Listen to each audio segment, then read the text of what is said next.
Hey, folks, and welcome back for another review recap here at Big Old Belt Media for the series Your Honor. We're jumping into episode 3 of season 2. This one's titled Part 13, and it finally took 3 episodes and 26 minutes for Jimmy to finally snap. So you know I'm excited about this episode because for all the emotes that he gave in this episode, it was only a matter of time for me started to see the Jimmy of old. Because that's all I'm waiting for here. And as I said, Michael's killing it the first season, and he came out of this second season a little different. Looks like he's been through a lot of therapy between 2 seasons, but we got a lot of things to talk about with this episode. But as usual, it is Lucas and I here to give you that recap here. Folks, you tuning in for the first time, please do us a pleasure. Hit the subscribe button, hit the thumbs up. And if you don't want to do all the YouTube propaganda, just get in the chat and talk to us. That's all. Communicate with us. That's why we're here, making sure that these are done in advance so that when these episodes drop, you come right here and jump into the chat for that recap. So, that's how we keep our interaction, our engagements going on with you all. So, we do our part. Do your part, please. But before we get into it, Lucas, my guy, how you feeling, sir? Hey, I was wondering, was Frankie going to do it? I wasn't sure who was going to do it at this point. But clearly, Frankie must be a man of many hats, many skills, including skills that Jimmy's wife clearly thinks Frankie has. It's a multitude of things that Frankie can do. But yeah, part 13, episode 3. We picking up after Michael discovering he has a grandson, and we see him immediately in disbelief. I mean, he easily runs off. And let's focus on this because as the first 2 episodes now going to the third episode, we talked a lot about where Michael's mental state was at. This one seems to be a little bit different than what we've seen in the first 2 episodes. But I'll leave it to you, sir. What do you make of the opening scene of Michael now discovering he has a grandson? It's a fear of emotional connection. Like, that's why we see him run away and him saying, no, it can't be. Because in the middle of him grieving and him not wanting to let go of Adam, you now have this kid here that, while people would think would give him hope, actually it takes away hope of his son.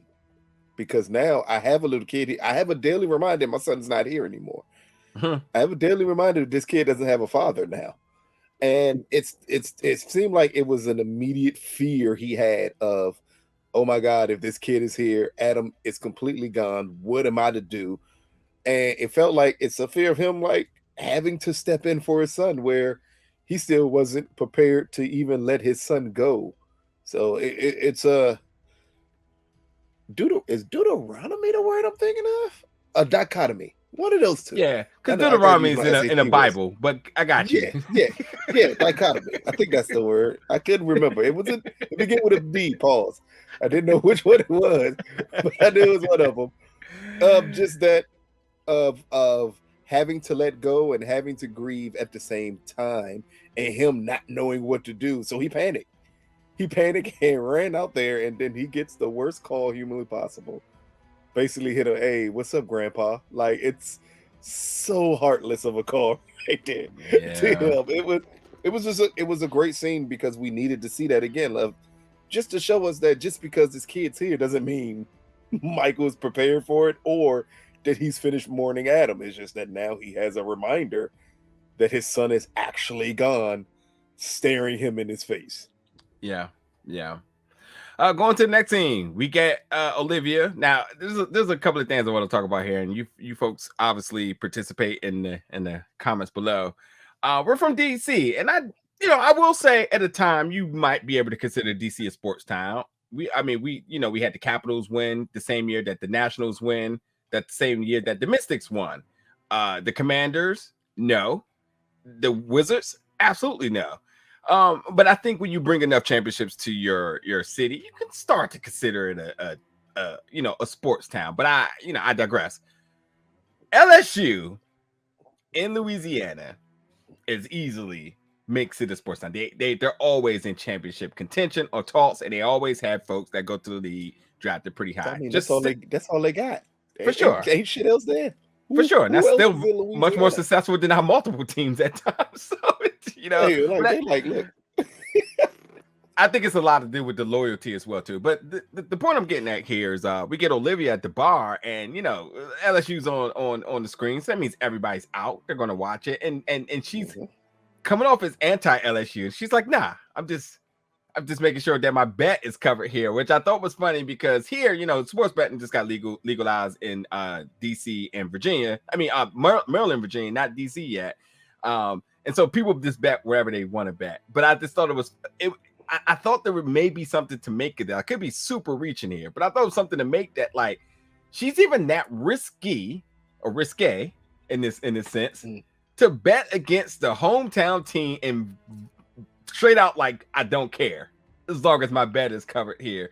And I think it shows a lot about her personality here. Is what I'm drawing at is that she is willing to take the chances, even if it's completely dangerous, which happens to be a lot of, to me, symbolic to what she's doing with Michael here. Because as it seems like a win-win, we see later on in the episode that she doesn't even have the utmost confidence that this is going to work.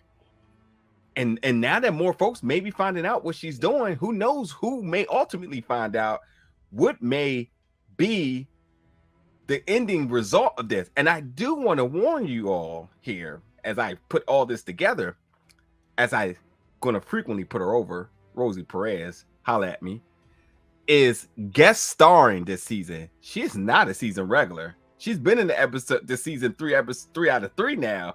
So it starts to make me think, at what point did she make an exit with such a pivotal character role here? Are we starting to see a little bit not only of her objectives, but the wild card side to her? The risky part of her and what she's doing. I know that's a lot to kind of potentially reach in here, but I think there's something symbolic to me because there's been a lot of symbolic things in this episode. You could talk about the tennis ball thing. I got a whole thing about that too. But what do you think about Olivia in this scene, but also knowing everything that Michael did not know? She was already 10 steps ahead. She's like, I knew you had a grandson. She's also been trying to reach out to you for a lot of time. As he also said, you've been watching me a lot, haven't you? Yeah, she's everywhere around the corner. What do you make of Miss Olivia Delmont to this point? At this point, it's just, you never go into a situation like this without knowing everything humanly possible about the subject or the person that you're trying to flip.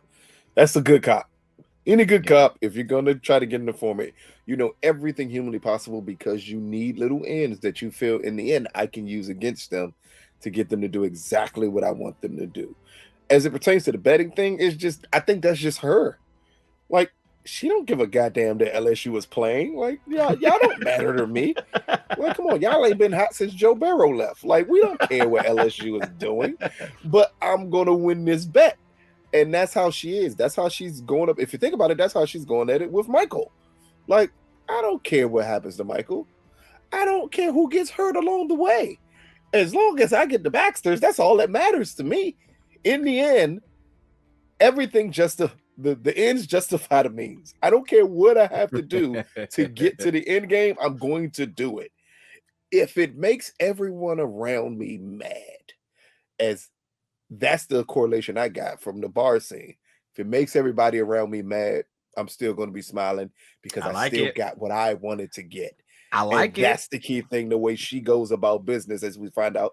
Clearly, we see later on in the episode, that's exactly how she goes about business. Like, in the end, my ends justify the means. Like, I care less what happens to you. Yeah. I don't care at all. I mean, her whole approach with Michael has truly been, I don't care about you. I don't care about your best friend. I want this, and I'm going to get this, and you're going to help me get this, or I will destroy everything around you for not helping me get this. It's just shows the not other side, but it puts a bigger picture on her personality. So now you know exactly the cop that you're dealing with here. Hey, you're dealing with a cop who's like, I don't care about anything else but what I want. hey, folks that's been a fan of ours in all the shows we cover, it's finally to that point now where I'm sad to say, but we may have to put Miss Olivia Delmont in the hat. What path of policing will she go down now? Nah, she's not going down any of those paths. I already know the path you're talking about. She's not going down any of those paths. Sacks? And the only Knox? definitely not Sacks. Nope. Because here's the thing about her. I don't think she's willing to do anything illegal herself to get the job done. Now, if Michael does something illegal, I don't think she cares. She'll cover up what's necessary because that gets her goal, but it also keeps her clean. Because in the end, if we think about it, she could just go right back and arrest Michael after all of this is over. Yeah. Like, she's just someone not to be trusted, not necessarily someone who will go the Sacks, Knox, Rodriguez, Burke, or any of those cops. Oh, my man, what's my guy Wood Harris on BMF? Bryant, Detective Bryant. Detective Bryant. Matter of fact, that may be the closest comparison to her is Detective Bryant. Yeah. The ends justify the means. As long as I get what I want at the end, I'm willing to do whatever it takes. I'm willing to screw over everybody. But guess what? Who cares? In the end, I know I'm gonna get my man. And that's how she looks at it with the Baxters. What about what's her name from Raising Kanan? That's Burke. Burke. Oh, you did say Burke. Yeah. She's clearly not. You're not. Come on, man. No, she's clearly not Burke. Yeah, listen, I had to reach for that one. Y'all know y'all love when we compare folks to the other shows. But here we go. We back at Your Honor here. But yeah, Olivia knew maybe everything. She's Teddy. Now that I think about it. Okay. She's holding multiple cards here, and obviously she's aware of. She has the whole profile of Michael, so she knows everything that's going on here. And she said, "Listen, just love that baby. That's all you need to do." Anyway, we start to see Jimmy, very calm, cool, collective, talking about planning real estate. I was like, "Oh yeah, that makes smart. You got a lot of money. You got mob money and whatnot. Why not?" I didn't realize, like, oh shoot, yeah, this is gentrification here. I was rooting for him for a second. I was like, yeah, this seems like a very positive thing. Because I realized, like, damn, that's hurting our own people. Look at you, Mayor Charlie got me straight later. Up here, Susan Pratt Kellying it up, go all for Michael's play. Only people from the DMV will truly get that joke. They're like, oh, this dude here. I sincerely apologize, folks. It is important that he did say he needed Carlo to be on board. Not because Carlo contributes to anything. He just needs him close. Exactly. He needs him to be his son. Yeah. So Fia goes to see Michael at work at the butcher shop, and just small talk. Nothing going on here, but we see that the visits are frequently picking up here, which seems to be doing some good for the both of them here. I gotta say, and I'm gonna look it up in a second, but the actress Lilli Kay, who plays Fia, beyond her acting in this, because I think her acting is fantastic. I think that I'm truly enjoying this character, but I gotta say the script is completely strong for her, and it's believable. The way how she's working against Michael, how she's working against Carlo, how she's working against Gina. It's like every time she talks, I can't wait to hear what she's going to say. I think they're doing a fantastic job with this character. And I don't know. Great job of channeling her grief into this character. Yeah. So we believe everything that this character is going through.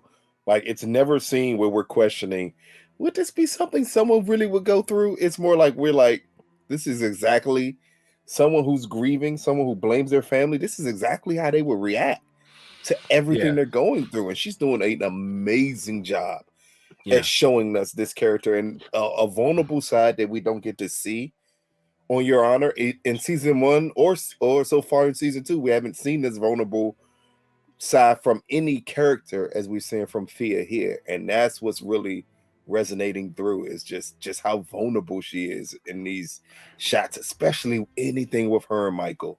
Yeah. That is craziness right there. Listen, let's add more context to it here. Now you have Lilli Kay, who I think has been phenomenal, but you got to understand she's standing across from Bryan Cranston, and he seems so strong. And you know, it's not. Listen, y'all got to know it's not a given that somebody doesn't get outshined. These scenes look completely structured and done well, and it's just a lot to the producer. And obviously, I think the script is fantastic. But I mean, like, you don't have to write for Bryan. You give Bryan a little bit of tidbits to get in there. But whether you giving Lilli the full script and she's going forward, the delivery and everything is done just fantastic. Just just has to be known. I highly suggest anybody keep a lookout on her career if this is your first time you've ever been exposed to her, because this is. I've seen a couple of other things. First of all, if you watch Yellowstone, there's one.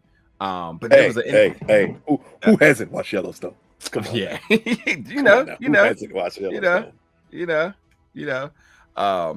But very popular too. Very, very popular. We're not covering that, folks. We're not covering that. I don't watch westerns, folks. I watch it, but I don't like westerns. Yeah, I don't. That. I'm not covering it because it's 5 seasons in, and I just started on season 1. Yeah. Guess what? I'm not gonna do is start from the beginning of that and attempt to cover it all. No, I'm not having y'all yell at me. I know how you Yellowstone folks are. I do have a bottle of Yellowstone too, by the way. I got lured into that.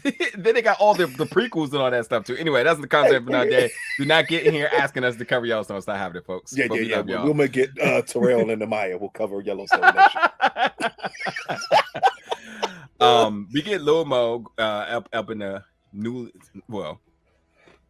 should we say pending under contract acquired club. And now he's aware that there's being some moves in terms of property, but he's staying in his lane. But he has the mission to go take this money with Trey and get this deal done. And Big Mo has her reserves because she's like, you kind of burnt me the last time, and that was the last time you were going to do that. So here we are again.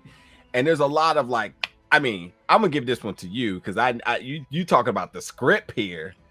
Big Mo out here, and the two of them, let's be honest, the two of them was dropping some very should I say what's the word I'm looking for here? They're using particular phrases in the culture, very timely is the word I'm looking for here, that just fit. I start to think what would I say here? Scared money don't make no money. Clearly would have said that. I mean, but what was your thoughts about the conversation between Big Mo and Lil Mo? Would have been Big Mo the entire time. I love what she said at the end of this, which was, last time I put something this big in your hands, he went missing. That was the first time and the last time that happens. That is the ultimate threat of him fully understanding, if this don't go right, don't come back here because I'm going to kill you. But it's, again, we go back to the deal that was made. It went from 2 keys to 20. They clear, as Lil Mo stated, they never needed that much weight. So to make this deal, and then for Big Mo to trust him with the amount of money it takes to buy 20 keys. And this ain't like Franklin Van Saint's 20 keys where he get them jumps for 10 a key. That's clearly not what we get here. And nor is it GZ 17.5. None of that here for what they're paying for this key. That's a lot of money, and that's a lot of trust that she has to put into Little Mo to get the job done. And as you see, just the best scene is her slightly tapping the bag with her fingers, because that's someone who's having reservations about doing any of this because she fully does not trust the situation. And she said, we turn over this money with somebody I don't trust. I don't know. And Lil Mo says, I know him. And she says, no, Trey knows him. Basically, you don't even know this person. Like, we putting a lot of money and a lot of faith into somebody we don't know. But I'm doing it off of the strength of you. But if this deal goes sideways, everything is going to happen to you because I did it off of the strength of you. It's one of the classic scenes where you get the threat that doesn't necessarily sound like the threat, but everybody understands fully what will happen if this deal goes sour. Yeah. I love the also part of saying like, oh, Trey, I think he said he took a charge or he did a bid or He did something. 5 years. He said Yeah, he did a 5-year bid. She yeah, was quickly to dismiss that. that makes him loyal, not smart. Whoops. Hey, understand. Hey, I'm not going to get into detail because I'm not going to have y'all do that to me on your honor. Just understand how important it is for someone to tell you that that's loyalty, not intelligence. It's a lot of people that you can run into in that in this game, in that atmosphere, that are extremely loyal but are as dumb as a brick. And that's the fear she has. Like, just because you're loyal, you don't mean you're smart. It's people who can stand on their head and do a 10-year bid for you. But damn it, if you gave them $20, they're going to manage to find a way to lose 19 of it. And you want to wonder what the hell happened here, because that's not their strength. Yeah. And I think she's maybe trying to tell a little more like, hey, maybe his strength is doing bids. Let's not replace somebody and put them in a situation when you're doing something you don't have the mental fortitude to do.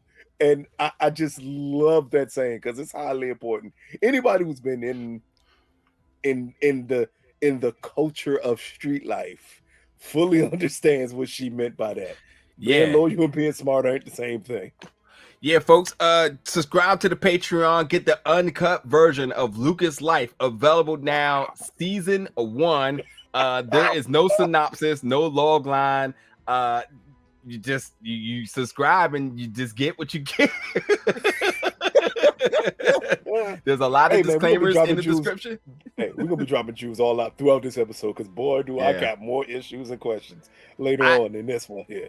We talked about it a lot last week, though. I think folks, we are going to try to set up a sort of a subscription service or a subscription membership on YouTube to kind of give y'all those recaps that y'all want. Nobody's going to indict themselves for anything stupid like that, but I feel like they want us to riff. They want us to riff a lot more. Is what I'm starting to get at times.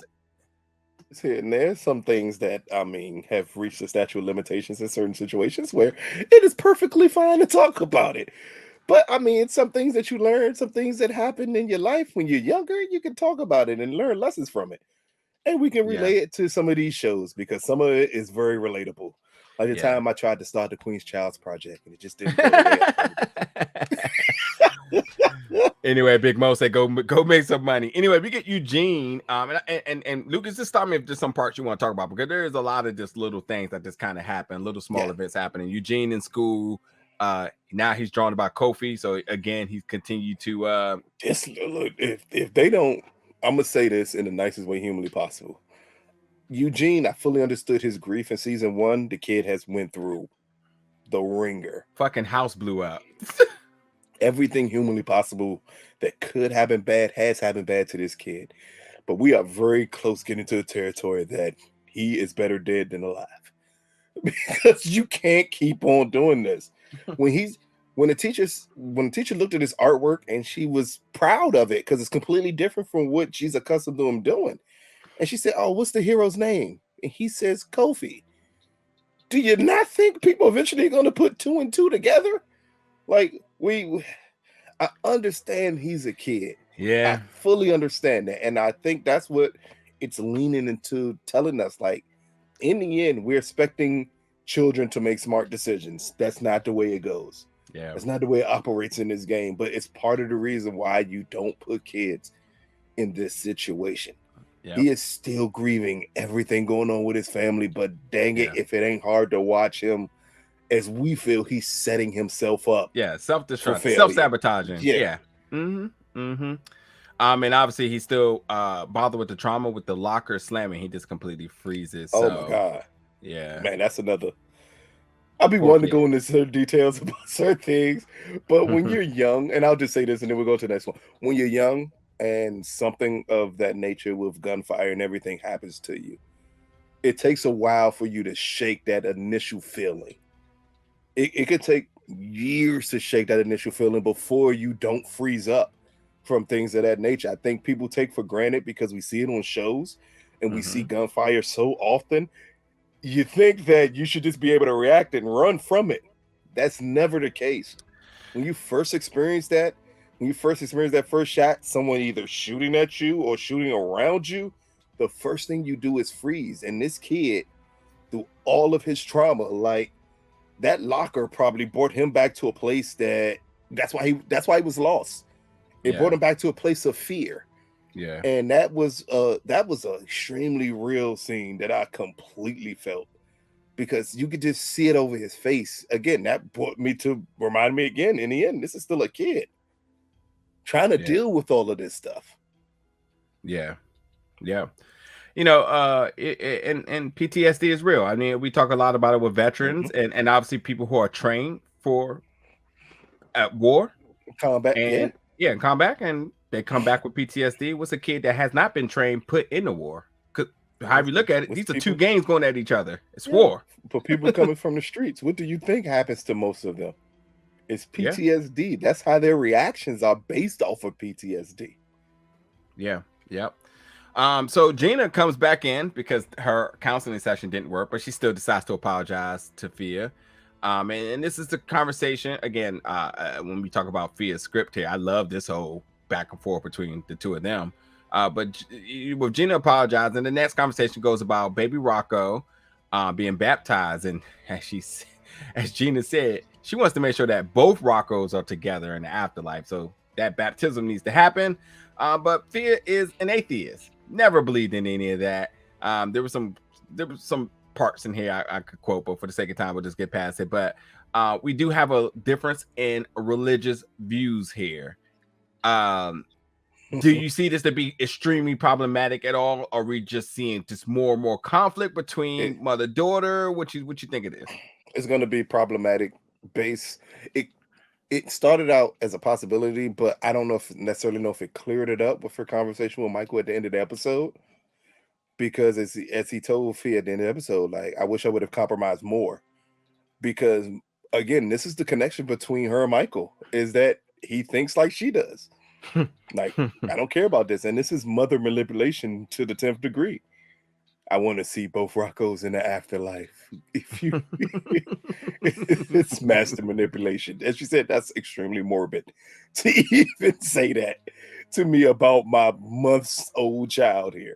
But again, I thought at first it could lead to a problem, but I think in the end, I think Fia got a different perspective on why she possibly should go through with it.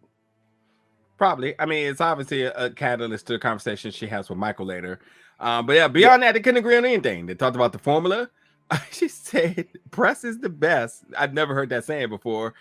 And then she says to her mother, "So go do teenage boys." I was like, she said that. She said, the breast is the best way. She said it is for teenage boys also. Like it's the same thing. But again, I do like when she brought up like, oh, you have motherly instincts. I wish you could see mine. But boy, did she take, and we go on to the next one after this. She took the biggest shot in the world. Again, it grows the separation of why this mother and daughter relationship is not good. Because Rocco and Carlo had no issue latching on, but you. And I thought it was my fault, but it wasn't. That was the ultimate shot of why her daughter will never see eye to eye. She basically told you from birth you've been a problem for me. Yeah. Oh, now we get Lil Mo back in Texas with Trey. Talk about Lil Mo here to get a 73 DeVille. Right, Lucas, I'm gonna throw this to you in 1 second. And he says, "Sounds my favorite auntie." He says, "Talk about your real favorite auntie. Your favorite auntie back in New Orleans is buying a club, and obviously everyone is aware that she has drug money, and there's that. And I would like to know, because folks love you, but they love ripping me because I can hear them right now. They're gonna say I'm green. Were they talking in code here? Code? What code? With Lil Mo and Trey in terms of why he's here. There was a lot of little things that were kind of being said. He was just lying. He was lying because he understood what his aunt. The point that his aunt understands, I'm guessing, like that Big Mo sells drugs, and she's basically like, so they're doing this with drug money. When you have the auntie that you know don't want no parts of the game, don't want no parts of the business, you're gonna lie to her to make her feel comfortable and not tell her the truth and say, hey, I'm down here to make a drug deal. Like that's never gonna come out your mouth here. And again, okay, so it's not necessarily speaking in code, it's just keeping a secret. But it's a secret that the other aunt clearly knows already. She knows why you're down there. Yeah. But you know, back in the day, like you still lie to them. Like I can't tell you the truth. I'm gonna lie to you about it. Even if you ask me a direct question, I'm just not gonna say it because I know that that's not something you accept. Yeah. It's to me, I was like, are they talking in code? Because I'm like 73 DeVille. Okay. Well, that's a little old, so that's a very particular car. That's not. I mean, it is the Texas. Cousin works on old cars. Yeah, right. I got that. His cousin works on old cars. So he was just trying to make it like, hey, let's come up with this old car. And even Eugene was picking up on this. I'm just like, huh? Because Eugene fully understands what he's there for. And so did Auntie. So only people that was fooled was themselves. But thinking they were getting this over. No, they didn't even think they were getting it over. I think it was a situation where we don't need to talk about what I'm actually down here to do. The moment Auntie said, "How about your favorite aunt?" That told you she knew exactly why you were down there, but you just don't speak on it. I got a story there, but we ain't got fully time to tell it. But let's just say it's a reason why you don't tell certain people in your family your business. If I can't say it. I literally had an uncle who went to prison for this because my grandmother found 2 trash bags full of money in the closet, understood what he was doing, did not accept what he was doing, took them Jones out, called the police and said, come get this little blank out my house and all of this money. Like it's like certain things you understand. You have those family members who aren't accepting of that lifestyle, down to the point where I was told from a very young age, if you ever engage in this lifestyle, understand, I will call the police on you before anybody else can. Yeah. So when that becomes the case, you kind of hide what you do, so no one knows what you do. Fair enough. Plausible deniability. So exactly. we get Jimmy, Gina, and of course Frankie going to see the mayor. And this is where a lot of is this the same? I'm trying to make sure I'm looking at my notes here. Oh, okay. So they're going. No, this is when they declare that they're going to go see the mayor now. Yeah. This is where Gina says, I'm going to go with you and whatnot. So I knew this was going to be interesting. We'll get to that in a second. Michael is now again spending time with Fia. They're having lunch. And at this point, I'm like, Michael, cut your damn hair. What is happening now? Yeah, he's not going to cut that hair. Yeah, clearly. Mike his hair. Clearly. They talked about they talked about the baptism here. And this is when Fia, the first time she says, like, she's asked, what do you want? She's like, thank you for the first time for somebody asking me about this. Yeah. So, there's that. Carlo joins the conversation. Yeah, that's the interesting one here. What are you doing here? And I mean, honestly, this whole episode is written really well because I also love this change between Carlo and Michael here. And Fia said, what are you doing? Like, are you my brother or are you a spy? And there you go. And that's where things starts to get interesting. And Carlo even dropping a little funny tidbit here. He's like, no, it's nothing but just 2 ex-cons having a conversation and whatnot. And that makes Michael uncomfortable, and he walks away. We get Michael and Carlo having a sidebar conversation. What are you doing with my sister? She needs family. She doesn't need somebody that's just out of prison. And he says, don't you see the irony in that one? But anyway, he brings up about karma. And Harry the Hook, a name I've never heard of, but I'm glad we got the explanation of it because I didn't have time to look it up while we were watching. But what do you make of this a change here? Again, it's just funny that he approaches him that way, understanding that Michael's the reason that you even got off. Yeah. Like again, like you it's Carlo trying to have some higher ground over Michael. And in the end, you have absolutely nothing to hold your head on to. Like you are worse than Michael ever could be. But it makes me wonder, and I never fully thought about it even in season 1. Does Carlo not fully understand that Michael's the reason he got off? I don't think. So I also Does he think he was justified? Right. But I mean, you have to play it that way, though. You can't let him know what's happening because he can. It's Carlo we're talking about here. No, but remember though, it's not necessarily. And I know I'm jumping ahead here, but it's not the conversation he has with Michael. It's the conversation he had with his father. No. I get that though, but I'm saying that understanding that Carlo could not have known that the deal was made between the judge and his father. Yeah, because the moment that his father let him know that like we're gonna get you out because we got something in the works, Carlo blows it. Yeah, that guy's not rap tight. So like he has this seniority complex over Michael when he owes Michael everything, and that's what Michael's like. And that's what Michael gives the acknowledgement Henry the Hook, like. Basically tell him, just look into that before you think about saying anything to me. But not only that, he's exposing the secret then that Carlo has no idea of how he got off. Like it's a great thing. It was a really good conversation of just one person not necessarily being smarter than the next and thinking that you are. Yeah. I love it. And I love this because I love that Carlo didn't know. And I think because we get this awkward moment of Carlo, who's so high and mighty on his own pride and thinking he beat the case because he's just that dude to come at the daddy later, and it's like, wait, so you like if we did it again, you think I would win? Sorry, sir. The truth hurts on this one. So exactly. And then, as if that was just enough, as we learn more about Harry the Hook, we'll get there in a little bit. But the mayor meeting, first time since the election, like, this is all about the gentrification here. The biggest thing to take away from this is understanding that it still have not got to the 26-minute mark of where Jimmy spazzes. Jimmy was completely doors shut on a deal he had already had in place, a deal that had him in place that he would never have gotten. He bypassed the line. No other technicalities or anything, and he and all it is just for it to close at the end of the month. So he has to come and let him know. Hopefully the deal is straight, and it doesn't exactly work out here, and so he's still kind of okay with it. Guess he says, I guess I'll put in the application. He said, yeah, you're welcome to submit a proposal. Cool. Gina, on the other hand, just trying to tell Michael how to run his business.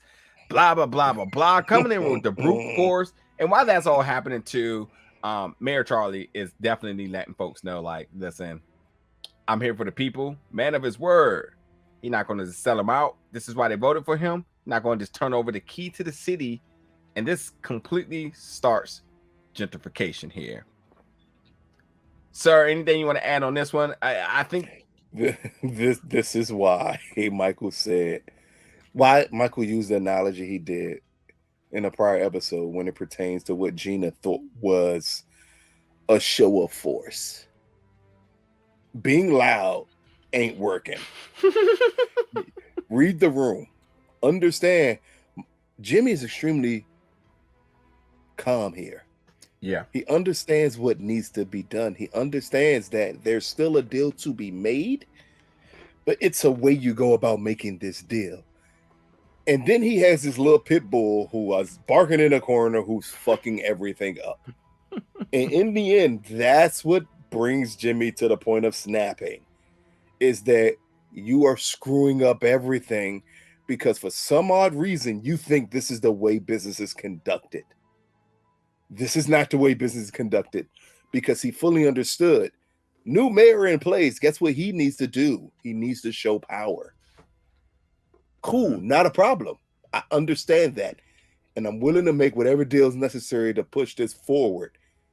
But Gene just fucks up everything humanly possible here. Yeah, I mean, start threatening him and talk about, do you know who we are?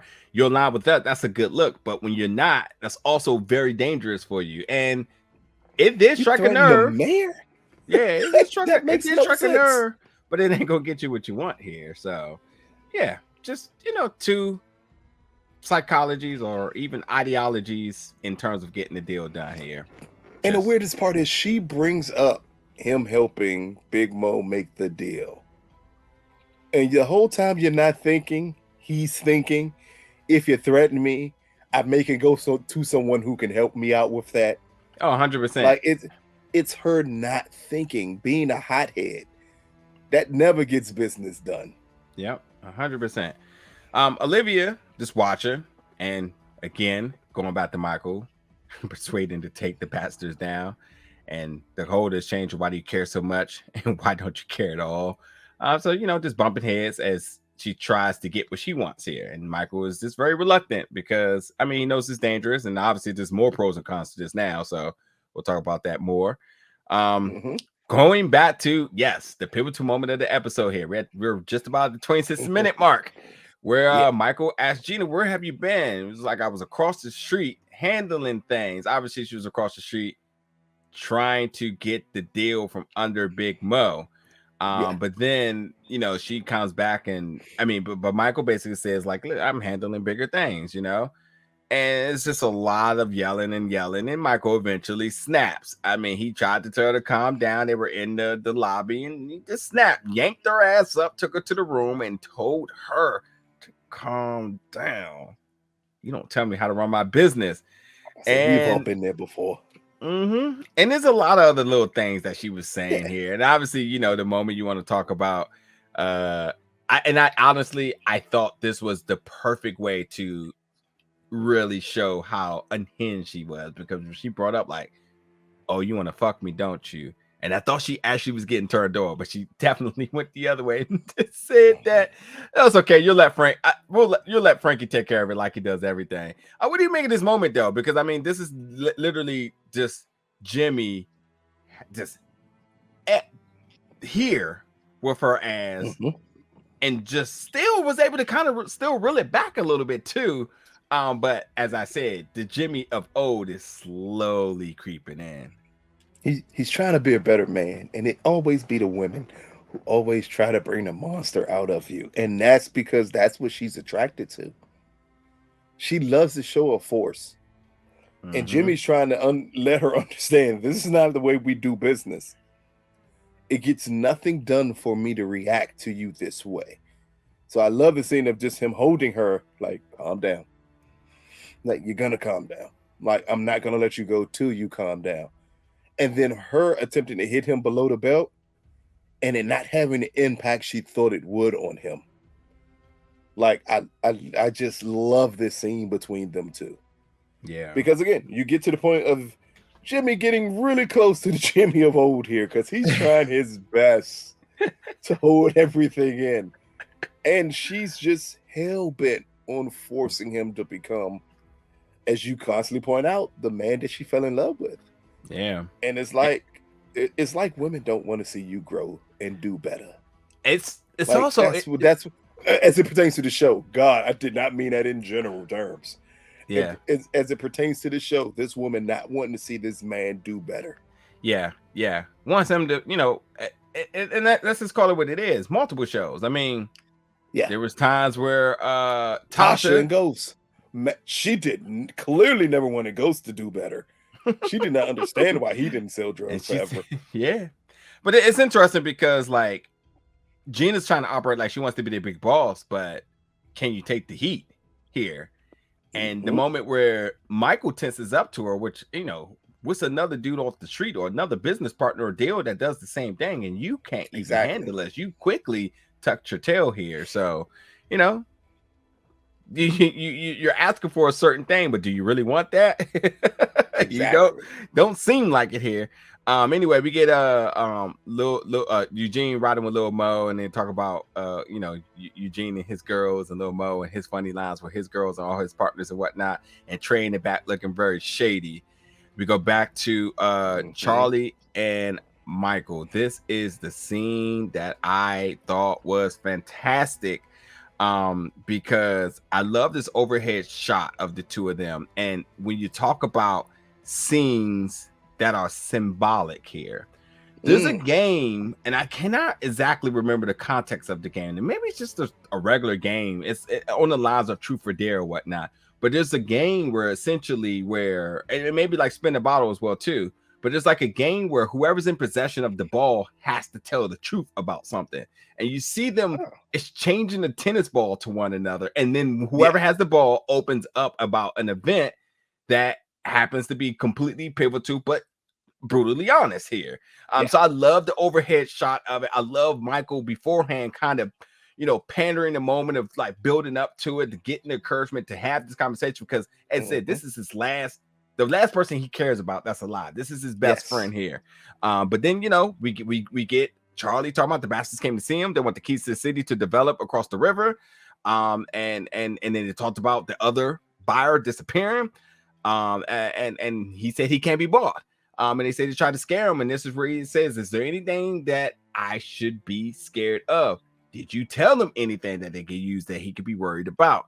And he said, I will protect you. You are the only friend I got. He has not mentioned Olivia yet, but he has mentioned Olivia. I'm sorry about that. He did mention. He kind of mentioned that you need to watch your back. Yeah, he didn't say anything about Olivia. He was telling him, people are after you. You need to watch your back. So he was very vague in him saying it that way. And here, Michael's telling the absolute truth. He's only doing anything for Olivia for protection for Charlie. That's it. Yeah. He's not doing it for any other reason. Yeah. So he was very honest with, like, in the end, I'll do whatever I have to do to protect you. Yeah. Yeah. So I like this because this is the brutally honest moment between the two best friends. Beyond the events and the statements that are being said, this only solidifies that, like, they're not just saying they're best friends because they're cool. No, he's comfortable enough to have these very transparent conversations with him. Michael has been a little uptight about the things he cares about, he thinks and says, and here exactly he does it all. So there's definitely a game, and I think a tennis ball or any type of ball where, like, you throw the ball to somebody and somebody has to confess something or be honest about something, like a game of truth and truth. Basically, like a game of truth and truth. Where it's not truth or dare. There's no dare involved. Truth or truth. So no matter what, you gotta tell the truth. When whatever you use is symbolic, and that here's the ball is in your hand, the truth has to be told. Yep. So I love that. There's little small things in this show. That's just really good. So we get Big Mo. Speaking of little small things, this is my shit here. Yeah, Big Mo gets a visit from the owner of what she felt was the sealed deal. Her bar. Exactly. Yeah, her bar. Only to find out that somebody made a better offer, 10% more. So he's going to consider that. I mean, unless you can match and, close at the end of the week or whatnot. Of course, she automatically knows it's Gina. And there's some things I think about this, but for the sake of time, I'm gonna pass it to you. What's your thoughts about Gina and her strategical response to this? She tried to be strategical with it, and the owner thought, for some odd reason, it's amazing. He had issues with selling his bar to Big Mo because he understood right in my notes. She had drug money, and yet and still cash only. Yet and still he forgets. Someone doesn't have that much drug money without being a boss that you should be terrified of. And when he says, Ms. Baxter basically let it known that my long-term future isn't safe if I don't go through with this. And Big Mo said, and I love this line, it needs to be your short-term health that you're worried about. It said, you will either sell to me or your heirs will sell to me. It's basically letting them know, like, if you think your fear should be the Baxters, that shouldn't be your fear here. Because don't worry about what she may do to you. As she said, you're speaking in hypotheticals. Understand what I will do to you. Like, this is the perfect power play. Yeah. Like, Gina thought, like, I can buy this over Big Mo and offer more money, and then that would just be it. But this is what the issue and the crux of her problems with Jimmy is. You're trying to operate like you know how this game works, and you don't. You're a housewife. You've been around this stuff large portions of your life between your family and then with Jimmy, but yet and still, you don't know how this works. You can't just cut into this thing and not think there's going to be consequences for your actions. And unfortunately, the guy who's selling the bar didn't understand that either until Big Mo made it perfectly clear to him. I'll kill you and your children will sell this to me. I think she should have went. I think she should have went further with it. In all honesty, I would not have. As she said, we already got an agreement. I'm not even raising my money at this point. You Yeah, got a choice here. that's what I You was got a choice. interested about. Yeah, Yeah. and it put her in a chokehold too. Yeah, and that's why I think she just wants to close this deal out and not have to worry about it. But in all honesty, I'm not even raising my price. We came to an agreement. You got two options here. Either I get it for the price we agreed to, or you don't walk out here with flex. Yeah. I'm good either way. You decide necessarily what you want to have happen. Yeah. I think she made the perfect threat, but then she caved a little bit on it. Yep. And I didn't like the reason she caved, and I didn't like what happens after she caved. And that's what I'm like to talk about more, because that's where the problem of this episode lies with me. Remind me at the end of this episode so we can talk about the things you liked and didn't like about this. Let's try to wrap it up as we get close on our time. We like to keep to an hour here. So we go back to Texas now, and we see the cops going in one direction, but we see Trey and Little Mo in another direction, getting ready to set up the deal. He gets the call from Big Mo. So I need to cash back. There's some issues here, but I'll just let you go over that. But like, she's like, because it did again, the deal put her in a chokehold. She needs that money back. Interesting. And Lil Mo's like, what? Like, that's not quite how that works, because I already set this deal up. It's already set up, and it's dangerous to everybody. I mean, come on now. Anyway, Trey wasn't having that, and they get into a full out brawl. And yeah, I mean, because that's what niggas do. They're gonna fight and don't care who's around and who what. And the cops right there, they get arrested, and Eugene saves the day. Eugene sneaks out the car, has the wherewithal to get the bag and up out of there. But like, yeah, this was all because Trey was right. You're not gonna leave me sitting here with my head targeted because you're not. I mean, and essentially, like, you call it, I mean, little if you know nothing or not, I mean, that feels like a setup. That's very threatening to somebody to say, you meet me here, you no show. That's definitely not. Or if you don't no show, but you actually are there, the cops are right there. This seems a little, conspicuous here. So yeah, I don't know, but anyway, I just I'm gonna wrap up these last few things. We get back to it. Carlo comes back and talks to his father and Jimmy. He talks about, hey, Harry the Hook, what's up with that? And then he says like, did I get lucky last year? And he was like, what? No, you were in self-defense here.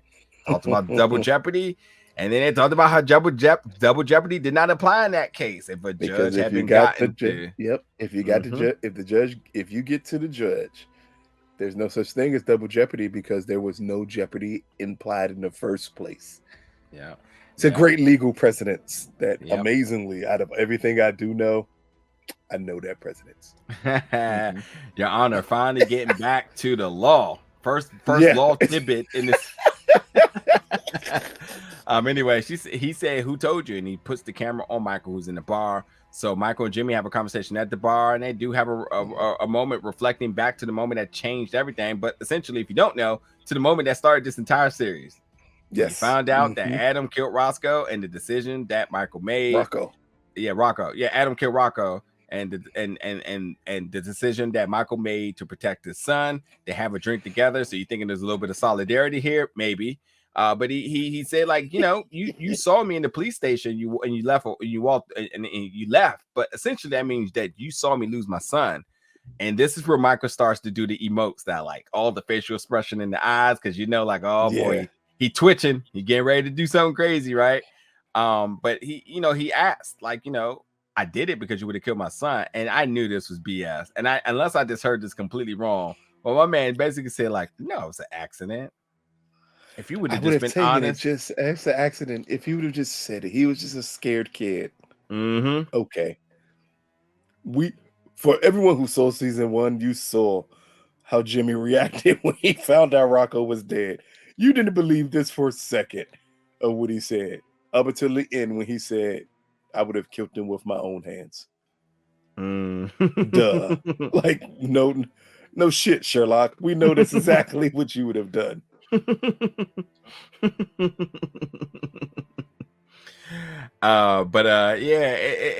It's funny because I was like, God, man, whatever therapy that Jimmy took is working. My man was like, yeah, a little bit of sympathy, a little bit of empathy here, forgiveness here. He's like, honesty, none of this would have happened.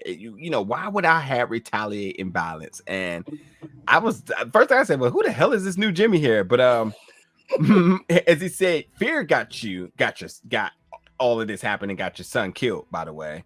And then, this is where, of course, he has to ask his stooge, what would have really happened? He said, I would have killed him with my own hands. Here, if you said, if you would have faced with the killer, what would you have done? Would have killed him with my own hands. Nancy is shooting. And this is all about Nancy and Olivia, as Olivia solicits the help of Nancy to get close to Michael. Of course, Nancy not happy about this. She had Michael dead to rights with the confession. So now she's like, I wasn't happy with him being out. Now you asked me to work with you to do so. What do you want?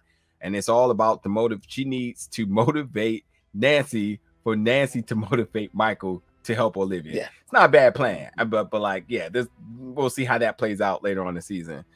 Eugene back in the house. He doesn't know what to do. And of course, Big Mo calls the utmost paranoia. But Big Mo calling definitely did not help it at all as he closes his blind and everything. We see Michael going to see his grandson with Fia. Fia, says he has to go to the bathroom. They do open up about the baptism again. They open up about, Michael opens up about his wife and how he was very forceful and he wished he had fought less and gave in more. And then he gets a chance to spend time with the baby. He looks at the sock. It starts to generate the emotions.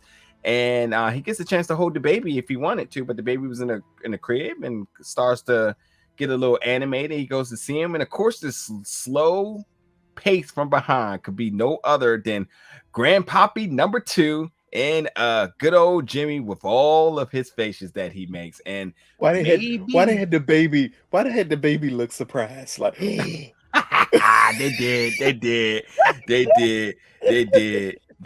fucking did. And I love the scene. And I think, you talk about all the symbolic things in this episode. I think tells you this is the common denominator between the peace between the two of them. If there's going to be peace, this is it. And we'll see if they ever... Rocco and Adam for a child named Rocco Adam. Yeah. I'm surprised. I mean, it wasn't going to be up to them, but I'm surprised we haven't heard anything about them, about the questioning of the name here, but whatever. But yeah, maybe this is what's it going to take for them to be on the same page. And if they are on the same page, I would love to see what that looks like going down the season. What happens if they are on the same, or is this just the connection of showing that technically Michael was out to put them away? And does this pull at his heartstrings to understand if he puts them away, does it push his grandson away? Because does Fia stick around, want to be closer with Michael if he plays a part of punishing her family completely? It is no telling. Yeah. Mm-hmm. And what type of restraints do they have on Fia by means of that? And does he lose his grandson by a bystander essentially? So yeah. So but Lou, let me give it back to you now to kind of discuss the things you liked, the things you didn't like. And I know there was a focus about Big Mo and the decision that he made, that she made, and then obviously the returning of the cash after the deal was being made here. So what was the discrepancy you found here? First, no person who knows anything about the game would ever, after making a deal for 20 keys and understand 20 keys at this point with this year should have been around 23,000 a key. So just imagine that times 20. There's no way in hell you're backing out of that deal. You fully understand, like, if I back out this deal, I just started a war with someone that I don't know. And that's why Trey fought so hard for it. But also, what would make Little Mo decide it's best if I leave this money with Eugene and we go ahead and get a burger? Like, at what point are we just responsible as adults and understand that's too much money just to be leaving to the hands of a kid, of an unstable child? Not a chance in hell. None of that shit made sense here. And then niggas fighting. In the end, we understand that it's a lot of money in here. Little Mo said it perfectly when he said, man, nah, do you know what Big Mo will do to me? Like, I don't care about this other dude. It's the slapping the phone out the hand. That's just unnecessary. My guy, you can talk to whatever fuck you want to talk to. I'm gonna get in this car and I'm gonna pull off. Because I'm not making this deal. I know better at this point. It seemed like they're trying to give us a reason to care more about Eugene. Including the double shot at the end, which it was a cool shot. Unnecessary, but cool. Yeah. Again, with this unstable kid being dragged into more and more situations that they shouldn't drag him into. Yeah. Because what makes you decide to get out the car with the money? You could have stayed in the car. You didn't need to get out the car. You know they were coming. You know they were going to come to the car. You know they were going to look at like, what car did they come into? You know that. I think it was a smart move. I will say this though. It's now been 3 episodes, and I guess I'm back investing into what's up with Eugene. But I think the biggest question I wanted to ask you was he better off picking up the call to Big Mo or not? Because he should be dead. He should be dealt with. He can't pick up that call to Big Mo. But that money should have went to the other auntie. Okay. In the end, she understands fully what Big Mo's business is.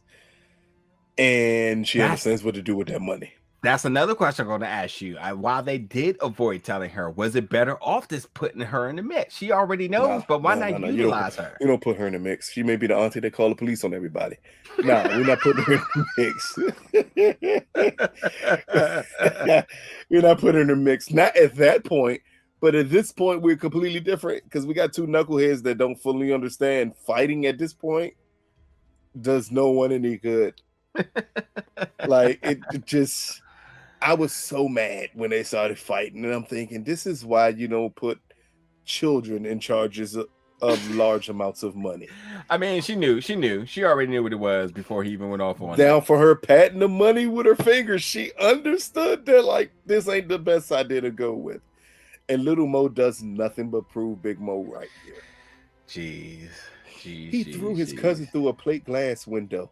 Completely unnecessary. It was The Rock versus Vin Diesel. I was like, why is this happening right now? And of course, not by size. All I needed was unnecessary to grab a motor with one hand, which should rip him completely out of his socket. But grab a motor with one hand above Trey's face. That's all I needed here. Oh man.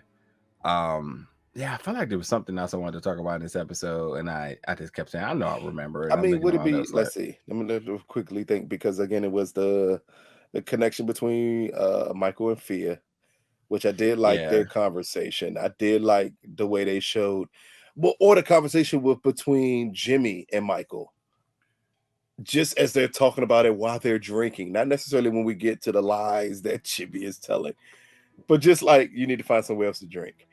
And that whole conversation there, why it feels like it's a separation and Jimmy pulling Michael apart, I believe it's the beginning of a connection.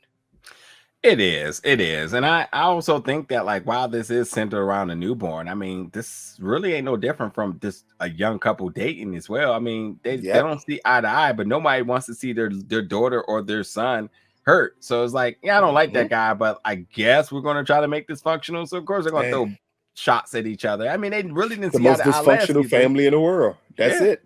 Yeah. And somehow we'll see how it works. So, let's get out of here. Let's finish up. That's it.